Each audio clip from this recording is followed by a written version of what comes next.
We'll now call to order the February 9th, 2026 City of Abilene, Kansas City Commission meeting. Shayla, may we please have roll call? Mayor Ryan. Here. Commissioner Taylor. Here. Commissioner Kohlhoff. Here. Commissioner Lytle. Here. Commissioner Meisenberg. Here. Roll call is complete. Thank you. If we could please stand for the pledge. I pledge allegiance to the flag of the United States of America, and to the republic for which it stands, one nation, under God, indivisible, with liberty and justice for all.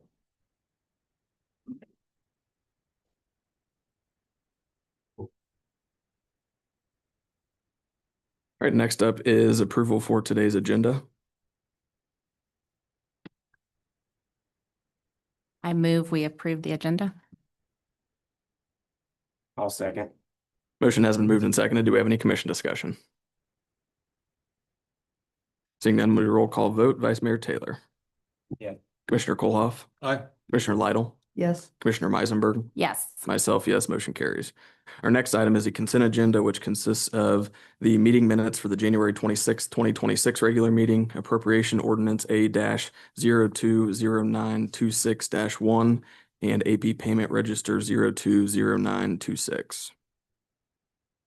I move we approve the consent agenda. I will second. Motion has been moved and seconded. Do we have any commission discussion? Seeing none, would roll call vote. Commissioner Kohlhoff. Aye.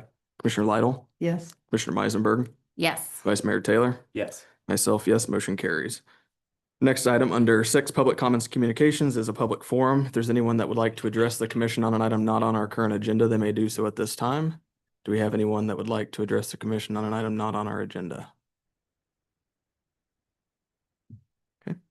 Seeing none, we'll move into item 7, presentations. First up is 7A, Dickinson County Economic Development Council Corporation 2025 report. Natalie Murado. I failed to send this early, so I'm just gonna, it's not very pretty this is 3 months worth of work. Basically with a few moonlighting things in September before I started full time. The items highlighted Thank you. apply specifically to the city of Abilene.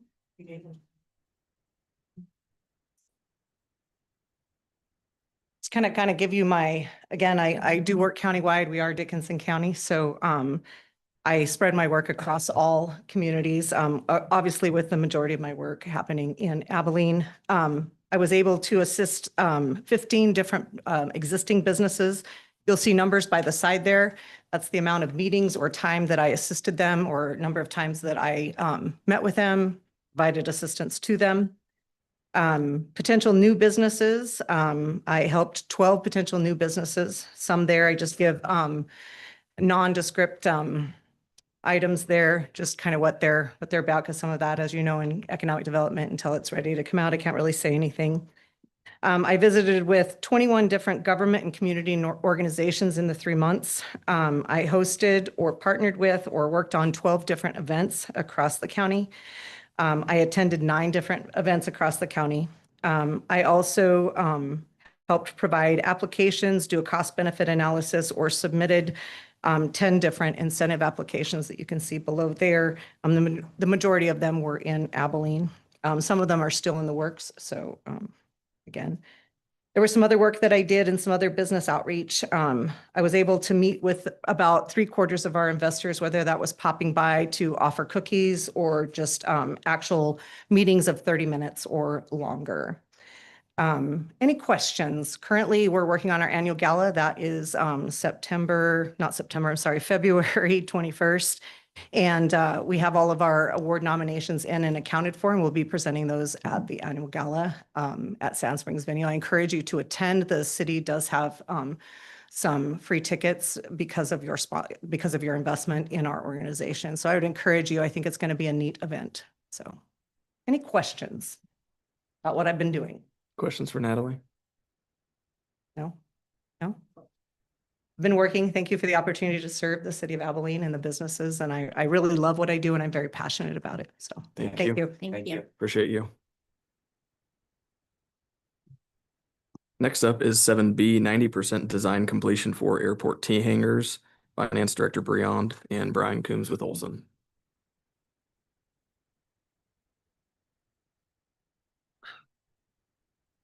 Thank you, Mayor and Commissioners. Can you hear me okay?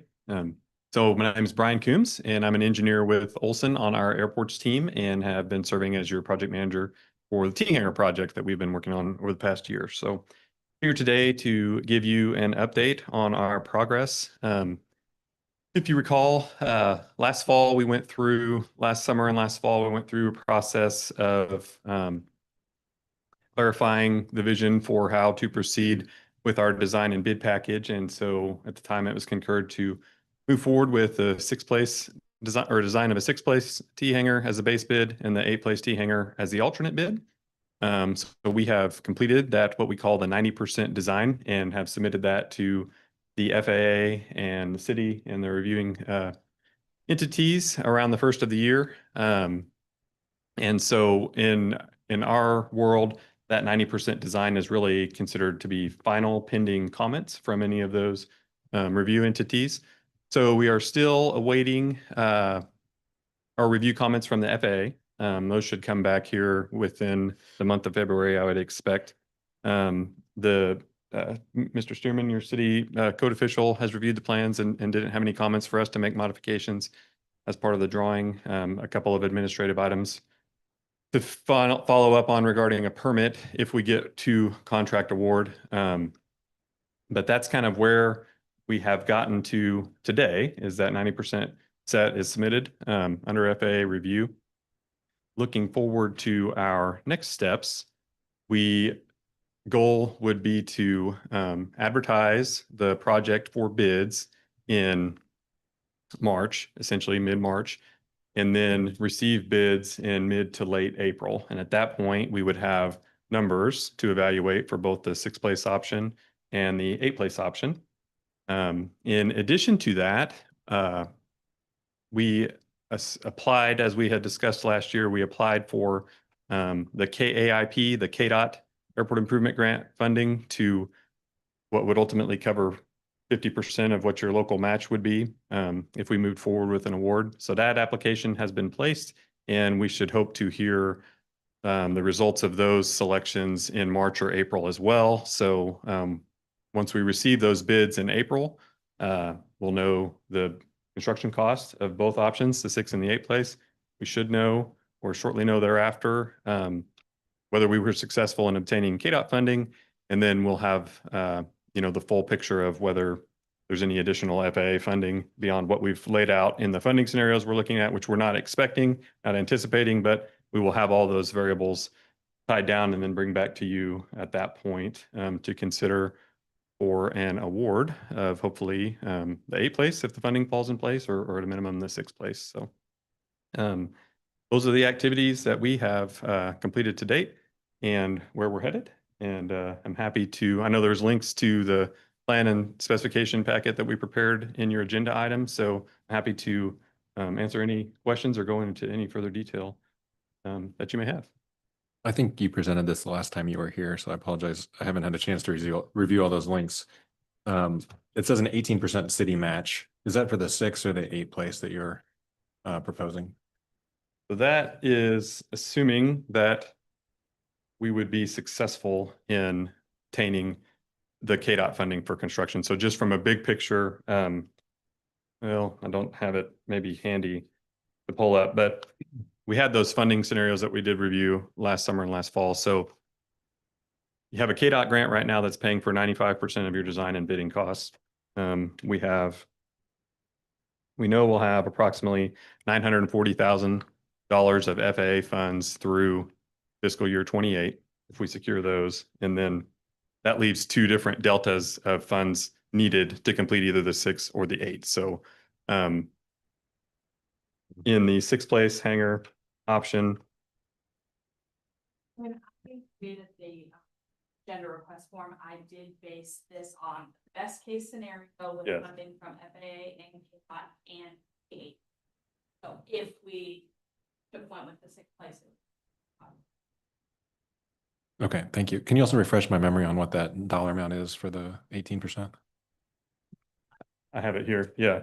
So, and I can go through both scenarios. So in the sixth place, if we set aside the design and bid phase, if we're just only looking forward to construction, FAA funds, approximately 940,000 available, and you'd be looking at approximately 160,000 city, 160,000 KDOT if we were successful with the KAIP. If not, then that whole 320,000 would be city on the 6th place scenario.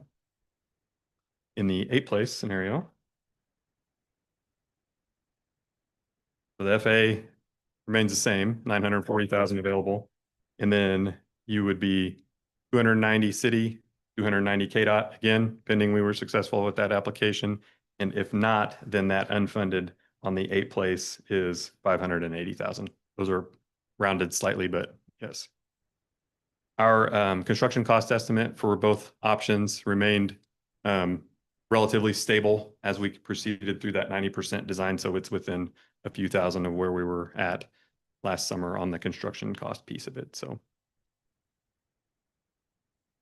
tracking along, and now we're to that point to receive bids. And you mentioned, I just want to make sure I have this right. You expect comments from FAA by the end of February, you said? Yeah. Yeah, their timeline is that they're requesting bids in hand so that you can have draft grant applications to them by May 1st. With now that we're through the shutdown phases, it appears that May 1st date will hold. Okay. So, and then just a refresher, I know there's a couple of commissioners that may have not have been through this before. The FAA grant process is slightly different than what you typically hear from the word grant process. So they're very involved. The way that I describe an FAA grant is it's more of the contract in which they use transfer you funds. So you meet with the FAA, they tell you proceed with your design and bidding, obtain known costs, and then they write the grant based on those known costs. So they give you a letter says, you are going to receive a grant based on these estimated project costs, but obtain known hard costs, and then they write the grant for that known cost amount. So it's a little different than what you may typically hear of where, so that's why if you hear, well, why are we applying for the grant after we receive bids? It's because that's the way that FAA process works, and it's worked that way for 20 plus years. So normal procedures there. Any further questions for Brian or Kelsey? Okay. Thank you. Great. Thank you. Thank you. Our next item is 7C, overview of the commission manager form of government and governance framework, interim city manager Quinn Day, city attorney Martin. Yeah, to help orient newly elected commissioners and also as a refresher for tenured commissioners and to inform the public, staff has prepared a brief overview of the commissioner manager form of government and the city's governance framework. We'll begin with a short video that was recently published by the ICMA for this purpose.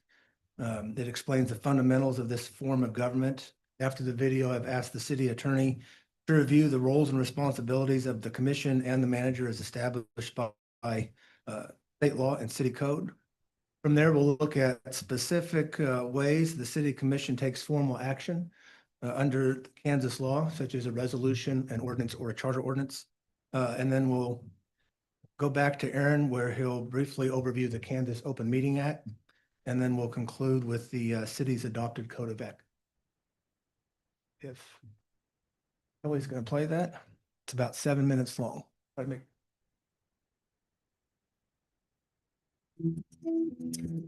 Which form of government works best for residents, elected officials, appointed officials, businesses, nonprofits, government employees, neighborhood groups, and you? What everyone wants is a community that works. Effective, efficient, ethical, and resilient. We asked people from all over the country to tell us about the council manager form of government and why it works.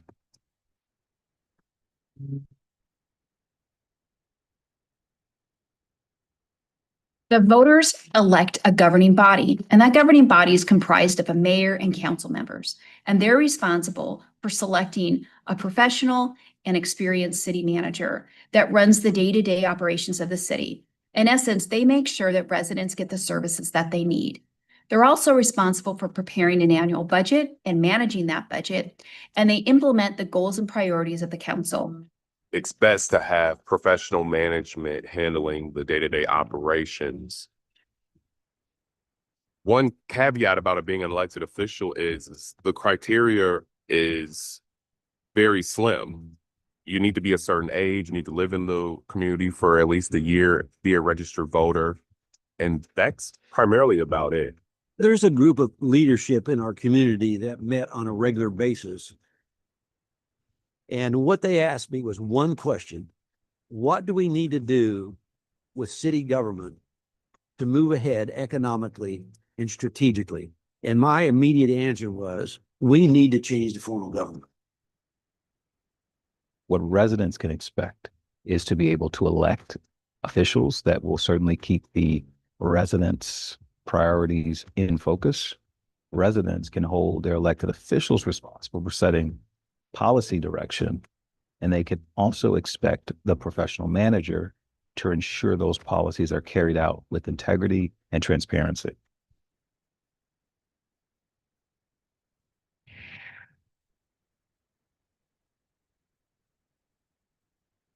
If you have somebody in the office who can answer the phone and answer questions, it's going to be much easier for local businesses and for local lawyers to figure out what has to be done to get the result they desire. Your constituents are happier. You have a certified professional and the city manager take charge of the administration, and you have a council of community leaders and people who are invested in their districts and know what goes on, making the decisions. And it's a perfect balance. You can have conversations that are more long-term and more strategic with individuals in the council manager form of government. They feel a little bit more insulated from the political environment and can concentrate more on looking at the costs and the benefits and whether a program that you're talking about is going to be effective and efficient for the organization. Local government managers can be the best friend of nonprofit organizations as we share the same mission to make people's lives better.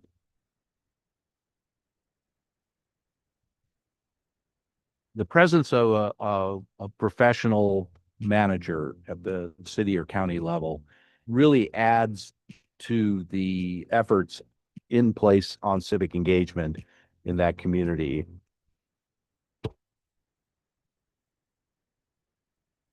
For staff, they are guided by a manager who understands the long horizon. The budget process is a huge undertaking. We're not just balancing the books for 1 year. We're asking, how do our choices today impact our ability to deliver services 10 years from now?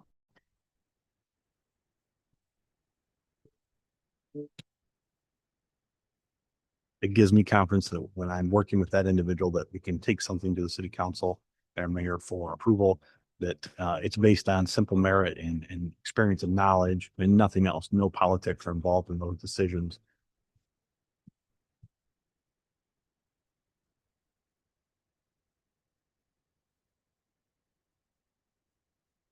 We had a couple of people working in emergency management, and they were in their own little bubble.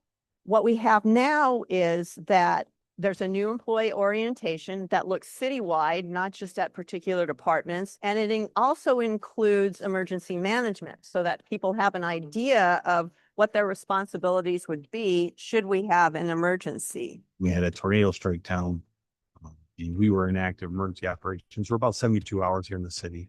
All of the defined roles within the plan enable us to handle and mitigate that. I do have neighboring communities where it's a mayor, strong mayor type of government. The police and fire chiefs typically change hands when a new mayor is in office. And that doesn't bode well for the community, not having continuity and right person in the job based on performance and experience, not who is supporting who in an election. And we're very fortunate here. I've never had to deal with that in my 20 years as chief here.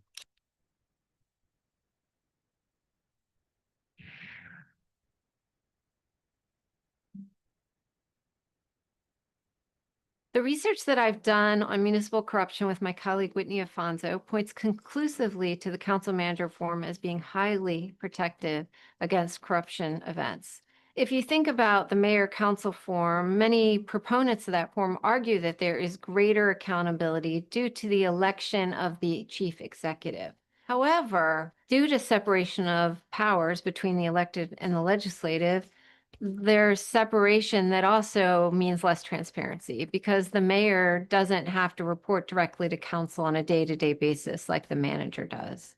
You also have the flexibility of terminating a underperforming village manager or village administrator. You do not have the flexibility to fire an elected official. From a resident standpoint, you want to make sure that the neighbors in your community really understand that the form of government is there to protect them. Today, we talk a lot about accountability and transparency. And in a council manager form of government, you have both of those.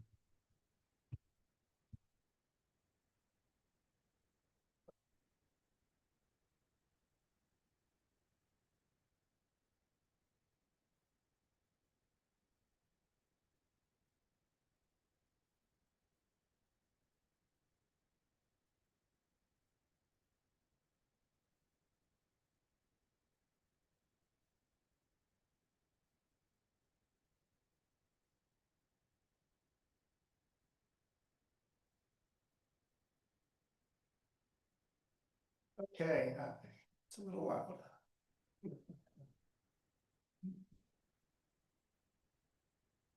Testing, okay, it's a little better. Okay, I told Mr. Quinde I would speak in a little more detail on here in Abilene, the form of government and the role of the city commission and the role of the city manager and how those two complement each other. And then I'll yield the floor to Mr. Quinde for a few other topics and then bring it back in for landing with a quick summary of COMA. So I may be telling you what you already know, but for the benefit of everyone, especially the new members, at the risk of telling you what you already know, we operate on a commission manager form of government. This form of government was made available to cities in Kansas approximately 100 years ago by the Kansas legislature. And the cities that adopted it at the time made a clear decision to separate policy making from the professional implementation of that policy through a manager. As far as I can tell, the city of Abilene adopted this form of government in 1939, presumably by an election, because that's what it takes to adopt it. And by that same token, if the city were to abandon the commission manager form of government and switch to another model, it would need to also occur via an election. The city commission could pass a resolution to hold an election, or if a petition were submitted to you by 10% of the qualified electors of the city, you would be obligated to hold such an election. So with that overview, under both Kansas law and our city code, you, the city commission, are the governing body, much like a board of directors is the governing body of a corporation. Your primary role is policy and direction and oversight of the city manager, not day-to-day administration. So the commission sets the what and the why, and some of the bigger roles that you have in your role as commissioner would be to adopt ordinances and resolution. Ordinances, as Mr. Quinde will tell you, create law in many cases. You establish priorities for the city manager to carry out with subordinate staff. You approve the budget. And one of the bigger roles is appointing and evaluating and making decisions related to the city manager. An important principle to remember is that no individual commissioner has any authority, really. You all act collectively by and through a majority, or three of you.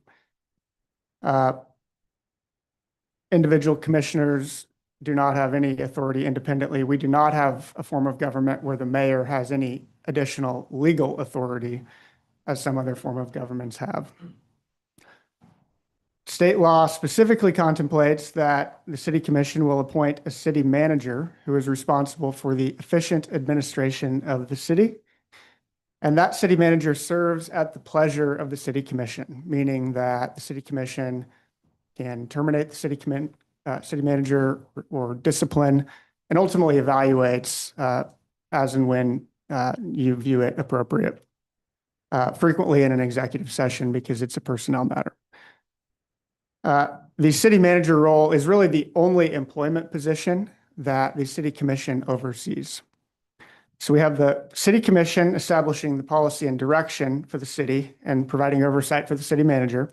The other half of that structure is the city manager. The city manager is responsible for administering and implementing the policies that the city commission determines and dictates, and really managing the day-to-day affairs and operations of the city. So again, the statute and code place responsibility for the administration and affairs of the city with the manager, including enforcing all laws and ordinances, and appointing and removing department heads and all employees. So practically speaking, from an operational standpoint, that means things like staffing and general management of employees, including hiring, promoting, demoting, terminating, or disciplining department heads or employees. That generally is the sole province of the city manager. And if a majority of the city commission does not like how that is being handled, their recourse is to address it with the city manager and possibly replace that person. The city manager supervises and directs departments, prepares a budget for your approval, schedules projects and things as small as, or not to take away from it, but things like snow removal or Parks and Rec programming. Many of the things that the city manager is responsible for are delegated, and our code provides that anytime an officer of the city is directed or cloaked with responsible for doing something, that authority can be delegated to another city employee or officer. So that frequently occurs when the city manager is managing the business of the city. It will be delegated to a department head, who in turn may delegate it to another employee. But at the end of the day, the buck stops with the city manager as it relates to governing body relations.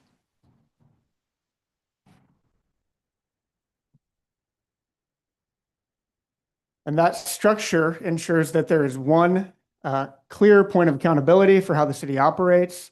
So ultimately, if the city commission is dissatisfied with how a department is functioning, the city commission can address that through its management of the city manager. As I mentioned, that form of government was enabled about 100 years ago. We adopted it 90 years ago, and our city code still reflects that. In 2015, there was an overhaul to several of the statutes that spoke directly to this form of government.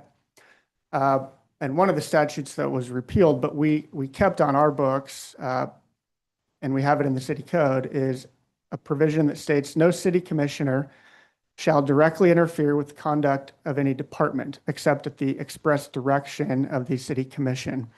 That's frequently known as non-interference, and it goes to the point that I just spoke to earlier, which is that no individual commissioner has authority to direct the city affairs. As you might imagine, that would create conflicting instructions, as everyone may have their own preference to how city affairs are handled, which streets should get plowed in a snowstorm or things like that. So it is appropriate during a public meeting to have a discussion and see if there's a consensus to direct the city manager to do something.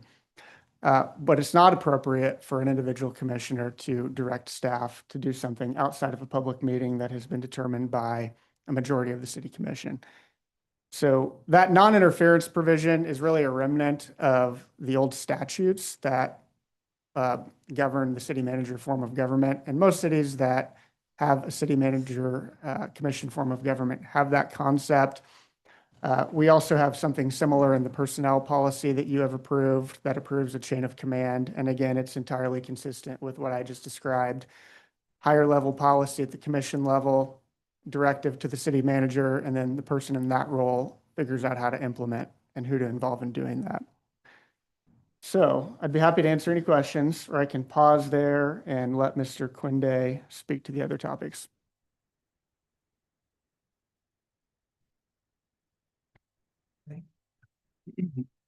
There's three general ways that the city commission takes action. There are others, but these are the three main: a resolution, an ordinance, or a charter ordinance. And a resolution is just a formal action of the governing body that allows you to act collectively on matters that don't require the adoption of an ordinance. They're appropriate for actions that are specific limited, procedural, or when a statute expressly requires the use of a resolution. For example, calling for a public hearing for an economic incentive. The statute requires the use of a resolution.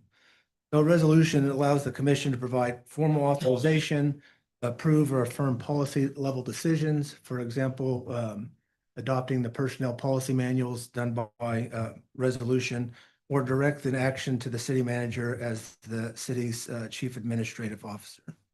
An ordinance is the next step up, and that is used when the commission is exercising its legislative authority or enacting laws, or amending a law, or repealing a local law.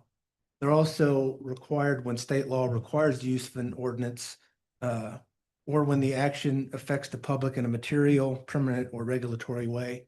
For example, when you adopt the budget, you adopt it by ordinance because that's a material action that you're taking.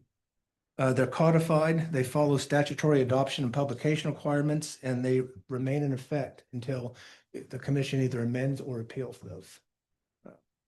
And then charter ordinance, which is the least used.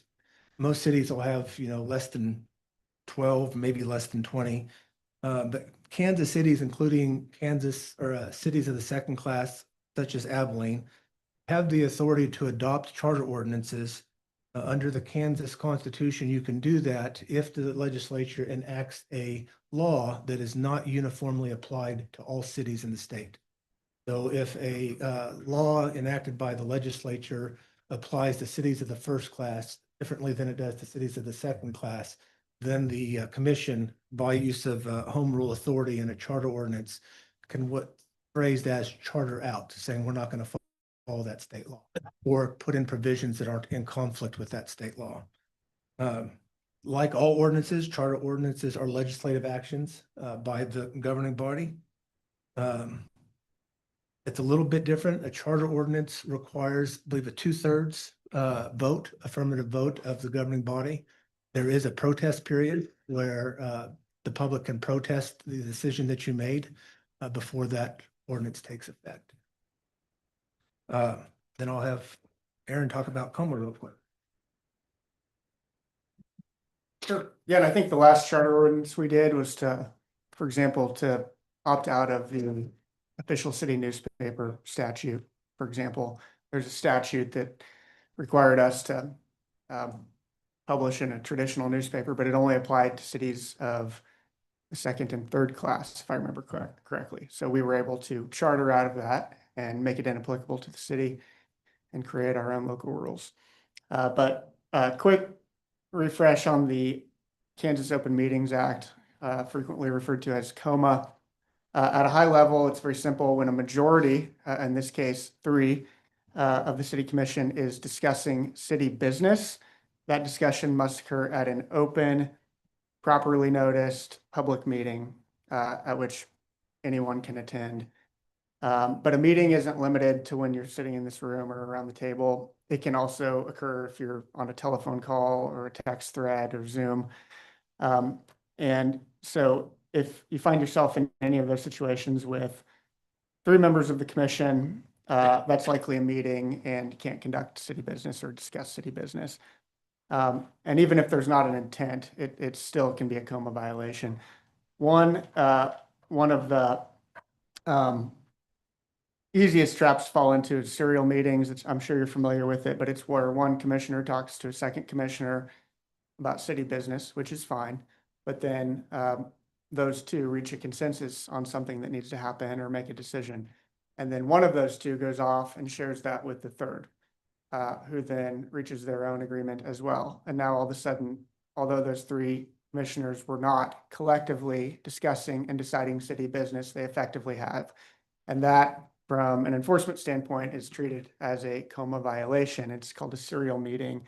So it is okay to talk with fellow commissioners, but you should not attempt to establish a consensus, particularly if you're adding a second or third commissioner to the discussion. One exception, one of the only exceptions to the openness requirement is for executive sessions. And from time to time, we go into an executive session We're only allowed to do that if we're discussing one of several specifically listed topics in the statutes. Most frequent ones would be attorney-client privilege discussions or real estate negotiations, or to discuss personnel matters for non-elected personnel. There's policy reasons behind each of those, but we're allowed to go discuss those in an executive session. The one kicker is that we can never take binding action in an executive session, which means we can't make final formal decisions that bind the city. So a lot of times, if there is a decision to be made, we'll discuss the underpinnings of it in an executive session. And if it's of the nature that requires it, we'll come back out here and the commission, after having deliberated behind closed doors, can take public formal action. Of course, the policy reason behind COMA is transparency, and following that process ensures we provide that. So I guess to wrap it all up, generally, the commission sets policy and direction, the city manager implements it. To the extent that it is a decision that commission must make, it has to be made in an open public meeting. And that is the requirement of COMA. We talked about addressing CORA, which is the Open Records Act. In most ways, the governing body does not interface with that. That's typically handled kind of administratively on a day-to-day basis.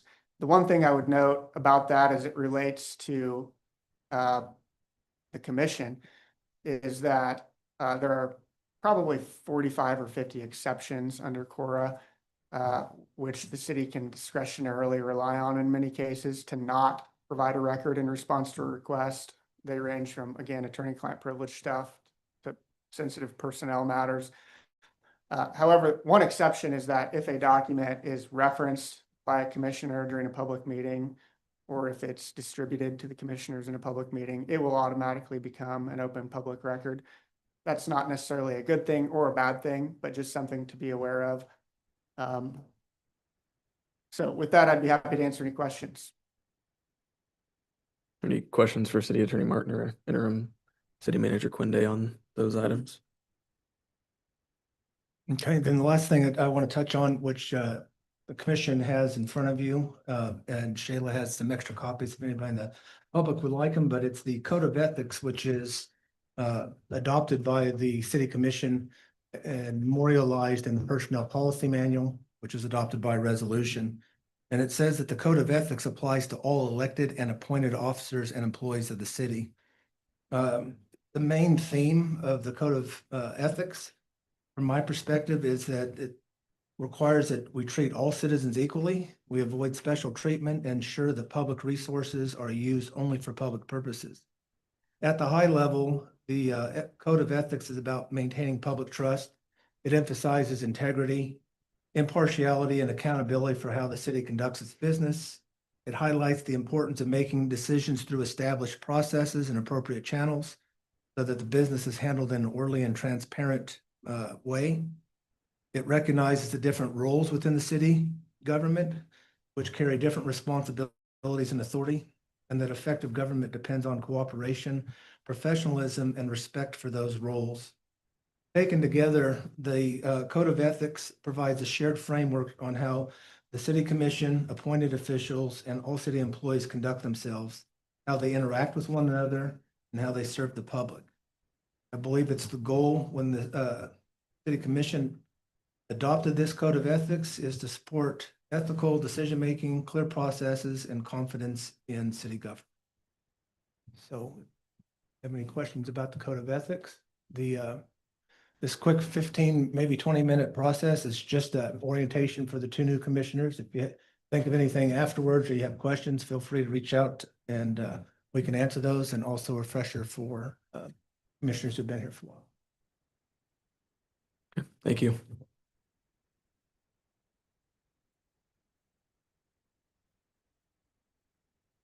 Next item is 8A. Consider approval of ordinance 26-3472, an ordinance amending Chapter 7, Section 7-901, 7-902, and 7-903 of the City Code of the City of Abilene pertaining to water rates and prohibitions outside watering during peak hours and water waste within the City of Abilene, Kansas, and repealing existing sections 7-901, 7-902, and 7-903. Interim City Manager Quinde. Yes, this is something we've been discussing with the city commission publicly since December 8th with the presentation of the cost of service and rate study presented by Tom Beckley with Raftellus. We came back at the December 22nd study session, so the commission could ask more detailed questions and dig deeper into the methodology. Came back again on January 12th. At that time, the current rate structure, which is in the ordinance, was the preferred method, which increases the monthly fixed charge and volumetric rates for residential, commercial, and dedicated irrigation customers over a 5-year period beginning this year. We're asking the commission to approve ordinance 263472, which amends chapter 7 of the city code. Just had one point of clarification that was involved in today, just for the members of the public. The newspaper incorrectly listed the hours where outdoor watering, if they're using potable water. Newspaper listed 7 a.m. to 9 p.m. as not being allowed to. It is actually in the ordinance in our packet. It's 9 a.m. to 7 p.m. So had some people worried about that, especially morning waterers, and so when I sent them that section in the actual ordinance, they were much happier. So.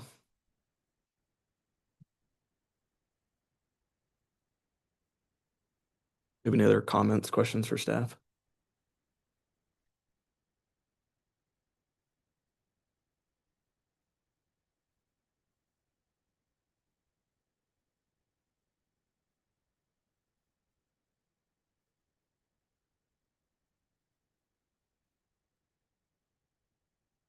I think we've talked about this at length over the last month, and I'm gonna be hit hardest with a family of 5 and 3 boys who are teenagers who take 3 showers a day and 4 loads of laundry each. So I'm gonna be hit the hardest by the rate increase on this. But I'll make a motion to consider the approval of ordinance 263472, an ordinance amending chapter 7, sections 7, 901, 902, and 903 of the city code of the city of Abilene pertaining to the water rates and prohibitions outside watering during peak hours and water waste within the city of Abilene, Kansas, and repealing existing sections 7901, 7902, 7903. I'll second. Motion has been moved and seconded. Do we have any commission discussion? I'm curious if there's any public comment. I know we have had a couple of those, but I see some people in the audience who look like they might be interested. Yeah. If so, just come to the podium and state your name and address, and there is a 3-minute time limit. I may be talking about a different matter. You're talking about the volume charge for water per gallon, which was, and see, we don't have any of those prior meetings. We no access to that. I was told I'm here about the meter. So is that coming, or can I speak now about that? I would say that's applicable. Yeah. Okay. I was told that you were going to add a meter charge to all meters, 1 inch, 2 inch, 3 inch, 4 inch. We have a 4-inch meter. We are an apartment complex. We accommodate 36 units. So if you add a $400 to $500 charge per month for our meter, how long would you make that last? Because a meter, I couldn't find the cost with infrastructure in place on the city's website for the cost to replace a 4-inch meter, but an AI interpretation was $3,500 to $5,000, what they estimated for a 4-inch meter replacement. And I would think instead of charging, because we have leases, we can't add to the cost of somebody's lease in the middle of a lease, try to recoup that extra cost, plus the increase in volume of gallons. So I don't know. And this would have to come up with insurance, but instead of billing people on their water bill, why can't we just be billed when we need the meter? That's something we could possibly turn over to insurance and maybe recoup something there. But if it's on our invoice on our water bill, then that's a no. So that's a suggestion. But the increases together, the meter, and we do have a 4-inch meter, we need that large meter to accommodate all the households, then I think that's outright. So I'm protesting that, if anybody cares. All right, thank you. Thank you. And there is an existing charge for the 4-inch. Yes, there's a existing charge every month for water meter. Current, it's being adjusted. And then the volumetric rate, 0 to 4,000 gallons a month, is not changing, it's staying at what. It's when you start using it. Oh, yes. Grant home. Other options that some Hey, department. John, you want to take the microphone? Yeah. Sorry, Kelly. Meter charge is nominal, but there wouldn't change it. Correct, correct. Also, I should have mentioned, you can hear me. Yeah, if we could take the podium again, yep. Once that the meter is paid for, 5,000, then you're gonna stop charging me that huge price? The cost of the meter is outlined in the cost of service study is for providing service for the volume that meter can provide. So that's why the 3/4 and 1-inch residential meter is much less than a 4-inch or a 6-inch meter. Because the Right. city infrastructure has to be able to provide the volume of water that's needed to serve a 4-inch meter. And that's the reason for the monthly increase. Okay, and I understand the volume part. The meter we have now probably already been paid for. And if it goes out, we replace it. Right, but you want to charge me $400 to $500 a month to have a 4-inch meter. To cover the cost of having the infrastructure to serve the demand that 4-inch meter can take. And we have the infrastructure, but if I thought it was for replacement cost. If it costs 5,000 to replace it and I get billed, then I could take it off my insurance. But if it's on my water bill, then. So between the meter charge, what's the meter charge rate change? So before, I don't get the water bill, it goes to the owner. I'm just the glorified rent collector. But I do know the income of everybody that lives at our property. And to take a large rent increase, I could lose them. And I know our clientele, people that would live there. Of course, traffic is slow now, it's winter, but not today, everybody's out. But I don't know what it went to. So what were you charging? Do I just need to speak specifically to the water department? I can meet with you and show you what the rates are, and then based on your historical use, plug that in and show you what there was. Yeah. Okay, well, what I heard from the water department that our meter cost was going to increase anywhere from $400 to $500 per month. It will go to, for a 4-inch meter, 445. So that's going to be added to our monthly water. That's what I'm protesting. What was it previously? 1877. Right. And so that's going to be forever? That forever charge?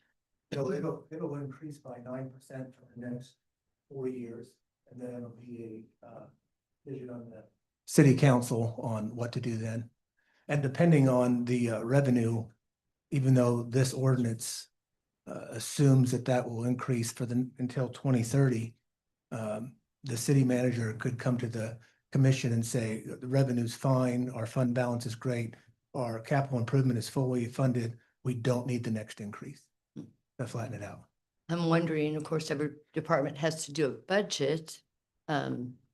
What has the water department changed to cut their budget so that prices like this aren't passed on to business?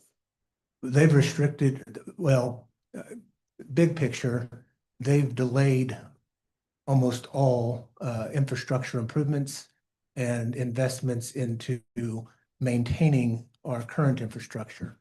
And over the past few years, I couldn't tell you the exact off the top of my head, but the water department, as well as the majority of the other funds, rather than raising rates or looking at property taxes differently, relied on using the reserve funds to the point where the water utility, for example, according to the cost of service study, without a rate change, will not be able to even pay for its day-to-day operations by the end of this year. Okay. So my final statement is I protest that huge increase. That's huge, from 19 or 18 something to 400 and something. I don't know if this is helpful. I'm making assumptions about the facility that you're at, but the one possibility, and I know it's not going to help you for your existing leases, but it is possible potentially that we could individually meter those, so that each individual unit would be responsible for their own water charges. If you're going to talk, you need to use the microphone, but if you need to talk, you need to use the microphone. Tried to figure that at 1897 for a 1-inch and individual meter read. That was higher than the 400 or 500 a month for the meter. And our residents do not pay water and trash. They pay a small percentage with their rent, which is maybe $12 a month for their water. Which we will have to change that if you guys decide that it's okay to do a meter charge for 4-inch. As Mr. Quinde said, we've essentially been subsidizing the water department with other dollars, and it's not a situation that we should have been in, frankly, but it's a situation that we are in. Right. And businesses like yours, and there's probably, we've got the numbers on it, but my guess is somebody from the city reached out to you because there were very few people that had those 4-inch and larger meters. Right. And so we kind of understand that businesses like yours are going to be disproportionately affected. And so I think the city is willing to do whatever we can to help move that forward. And I think really the best case scenario for any landlord is for their individual tenants to be responsible for that. I don't know if we have, I'm kind of glancing at Brad back here, if we have any way to kind of sub-meter those, or do something like that. We have 36 units, so at 1897, that would be up to 600, 700 per unit. Yeah, so for the looking at that, complex. So yeah, I that's mean, even that's really what higher. you're looking at, right? So each Right. individual is going to pay the 600, or the No. landlord is going to pay the No. 500, right? That's what we're going to approve today. Right. If we had individual meters, they would be, that would be a higher cost to pay for those individual meters than it would be for. Right, but that would allow Before. you as the landlord to let those tenants be responsible for that. And that's pretty typical for most residential. I understand you guys aren't set up that way, and that's Right. probably based off of the history of that building. Right. But that is something that I think, we're gonna have, you're not gonna be the only one that has this issue. So I think Right. we're gonna have to come up with solutions. And per we're unit. 25 years old. So I can charge so much rent, and pretty soon people say, I'm not going to pay that high rent to live there. Plus my water, plus my electricity. So it is what it is. I would say if you could vote no to that, exempt apartment complexes maybe. I don't know how much more money you can make off anybody else. Russell Stover's, they surely have a 6 to 8 inch. And then, of course, none of this would be added to swimming pool, parks and rec, fire station, city buildings. They wouldn't take that meter increase, right? Would we be moving money from? Because it's one all bucket city. to another? Yeah. Yeah. There's Right. no benefit Right. there for any of us. So, but I would think that that it should stop at once we paid 5,000. Because that's the cost to replace a 4-inch meter. It's more than just the meter too. Yeah. It's the infrastructure to carry the volume to get to that meter. Right. that we're Talking about. And you don't actually bear the cost of replacing that meter, the city does.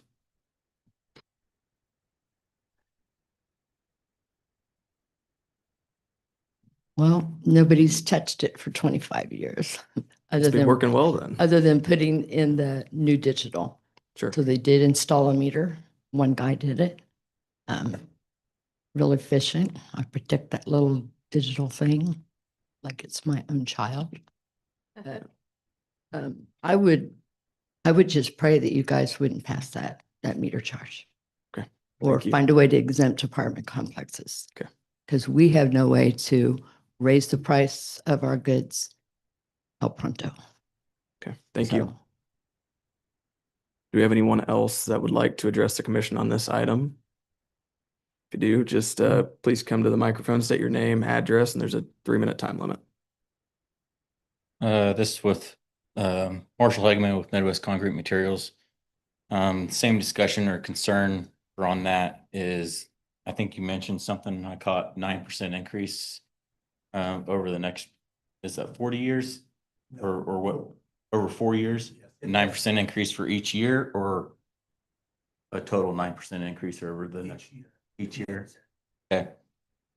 So with what we see from the $18.77 that everybody has had, on a 4-inch line, which would affect us, a total yearly, we're at $225.24.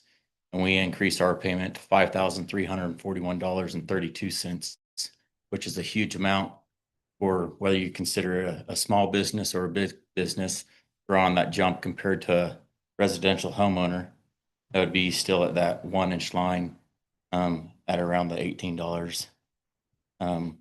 So taking that consideration, I guess my question would be is, where did we fall off of not staying up to speed for the increase for predicting for this? And could this increase percentage change instead of a full mass upload all at once on that portion for over the next 4 years, to split that cost for on the businesses that do have the 4-inch demands or the 3-inch demands? And also you place in there that, you know, if it's capable of lowering down to a 3-inch, that the city would pay for that, which is not really cost effective to the city in order to do the labor and to change that portion of it. So where are you making your money difference within that? I guess my question is. I think that part specifically, that was more of a good faith effort in trying that. There were a lot of properties that had too large of water valves there. And so we proactively went out and contacted those that we thought could lower down. And like we said, we're willing to do that because the biggest issue is, depending on that sizing, it creates additional demand on our water supply that we have to furnish, I guess, lack of a better term. So unless it's absolutely necessary for someone to have, you know, 2, 4, 6, 8-inch water line, we would want to work with them and help them get to one that actually is adequate for what their needs are. To answer one of your questions, you asked about the cost. This was actually kind of a compromise so that we didn't do it all upfront, all in 1 year, by kind of phasing that in. I realize, especially for the people on the larger meter sizes, it's not going to feel that way. I want to make sure I understood. Did you say you use 200-some thousand gallons a month? I don't know the exact amount of gallons where we're at, but we have a 4-inch line that's going into there and we can't neck down for on that. So it's solely going to affect us for on that portion, which it fluctuates depending upon the time of the year of how much we're using. Yeah. I'm just thinking, I don't know your business that well, but you guys might be able to maybe go down to a smaller meter and potentially store that. I know for a lot of businesses that use like RO water, for example, they build that up over time and then they flush it when they need it. So I think the city's willing to help you with installing that lower cost meter, but there might be some infrastructure things that you can do to help address that as well. I don't know what you have for water storage on site already. So what is, I guess, the cost increase percentage that you guys have figured for this year for a person that has a 4-inch main? What is that percentage for the first initial impact for the businesses? No. Overall, every customer class is 45%. John. It's 45%, but it's like residential with a 3/4 or 1-inch. I believe that was 16.6%. I'd have to look up to be specific. and about 67% of all of our customers are 3/4 inch or 1 inch meters that use less than 4,000 gallons a month. So that 45 number is all customer classes. I mean, my thought process, I don't know where 45% a person could realistically afford, even if you was to talk about even just going back to a residential and not just a business, 45% increase overall. You're really impacting the amount. I mean, I would consider acting on lowering that percentage increase and get a better proration rate for over a 10-year term in order to get back to that area. So if you're looking at a 4-year term for on a 9%, look at over a 10-year for this, for the businesses, to help the businesses stay in the community versus possibly having to leave or change or on that portion. It's just the consideration. Okay. Thank you.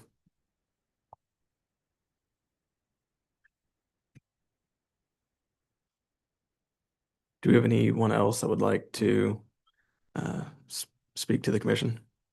State your name, address, and 3-minute time limit. Bruce Johnson, 524 Ridge Road.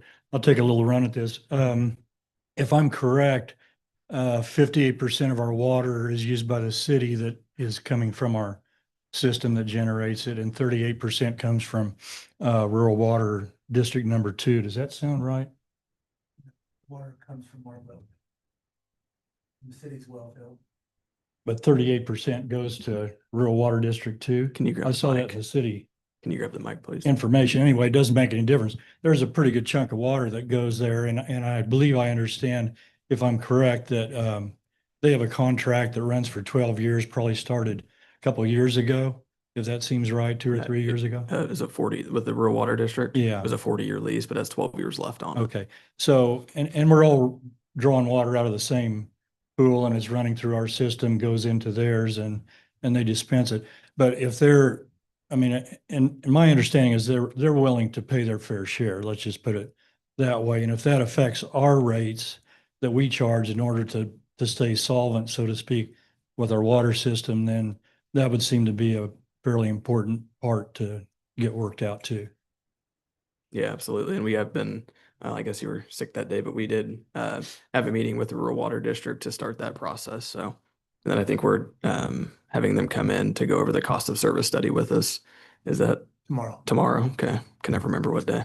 And that could, of course, it'd be a policy decision for the commission, but if we can get them to cover what the cost of service study says is the city's cost to serve them, that could or would lower the amount that other customer classes would have to pay. So these amounts could change, could drop based on their willingness to pay a higher amount or negotiate that. Mhm. Thank you. Do we have anyone else that would like to address the commission on this item?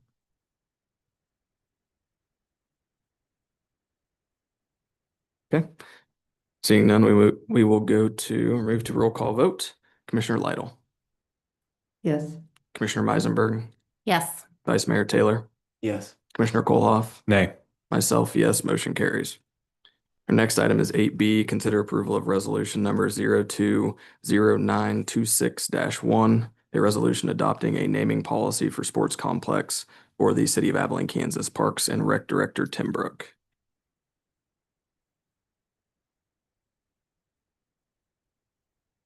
Good afternoon again. This was brought to you guys in January, and after discussion on how you guys want to move forward, we chose to just focus on the sports complex naming rights policy. So at the last study session, we discussed that. You guys all got an email copy of that. The main thing we talked about was setting that threshold of the $25,000. So how that would be approved is anything at or below 25,000 would be approved by department director and the city manager. And then anything above 25,000 would be coming to you guys for city commission approval. And just as a little recap, the purpose of this policy is to ensure transparency and consistency in naming decisions, protect the city's legal, ethical, and reputational interests, and then clarify that naming rights don't imply any ownership or operational control. And then again, just outline the approval process. So unless you guys have any other questions, we're just asking you to approve the resolution for the policy. Any questions for Kelly or staff on this item?